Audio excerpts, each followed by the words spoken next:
internet. I look naked. I'm not. This is actually the only website I'm not naked on anymore. Today's video is one that I've wanted to film probably for the entirety of my career, and something I will just absolutely never get invited on, babe. So I decided to Tana Mongeau-ify it and do my own version at home in our new studio. I'm actually at my new house. This is my backyard. No, I'm not at the hype house. I don't even think I've told you guys that I moved or anything that's really going on. I've just kind of been doing my thing. I just filmed a life update Q&A style type of video, letting people know that I moved, letting people know what's going on in my life, discussing the response to the last video, all that kind of stuff. It is very, very intense, and I say a lot of very brutally honest things in that video because I was answering your guys' assumptions and questions on Instagram just kind of live as I go. Still editing that, deciding if I want to upload it. A part of me does kind of feel like it's a little preachy, like I'm so happy, I'm so sober, my life is so good, like look how good my life is. And I don't want to be that bitch. I would much rather just show you over time. I decided that while I'm still working on that, I would come to you today with something a little more lighthearted first. That is simply just the 10 things I can't live without. I woke up today to David Dobrik doing the actual fucking thing with GQ, which is so frustrating because I've wanted to do this for like a year and a half, and of course my laziness and procrastination and lack of being able to actually get on GQ. Of course, the day I choose to upload it, David does the real thing. And I wouldn't really be that mad at copying David if my next upcoming 500 videos weren't David style vlogs.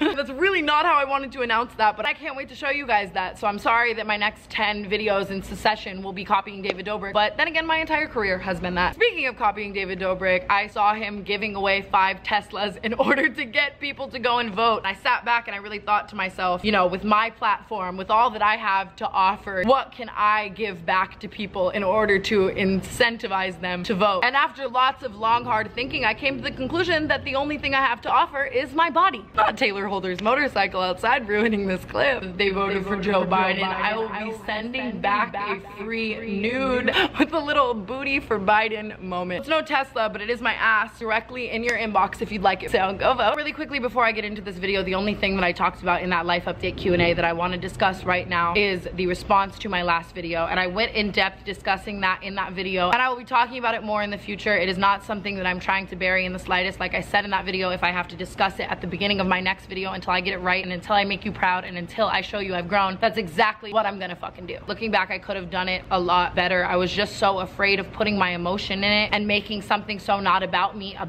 that I sat down, I wrote out exactly how I felt and everything I felt like I should have said way sooner than the time I was filming that video, and I read the bullet points. So to everybody asking me like, is it a script or was it scripted or what is this? It's my own thoughts, and I meant every word I said, and I will deliver it in every single way until people realize that. But I do want to apologize for the way that I delivered it. I think that my lack of emotion or speeding it up and kind of coming across angry and shit was just not the move. I built everything I have on authentically connecting. Perfect time for my camera to die. I built everything that I have based on connecting with you guys, and I feel like my last video was the one time I really needed to connect with all of you, and I failed, and that sucks so bad. But regardless, I am on a mission of self-growth and accountability, as much as that word was so intensely memed in my last video. I just want to show you guys how much I've grown and all of the tactical changes I've made to my life to become so much of a better person. But I also never want to come across as someone who is sitting down telling you how much I'm doing to grow and all the changes I made and how different I am and whatever. I just want to be authentically on that journey, but I want you to know that no matter how the last video went over, I am not regressing, and I took in every single thing that you all had to say, and I will continue to do that. And that's all I really noticed.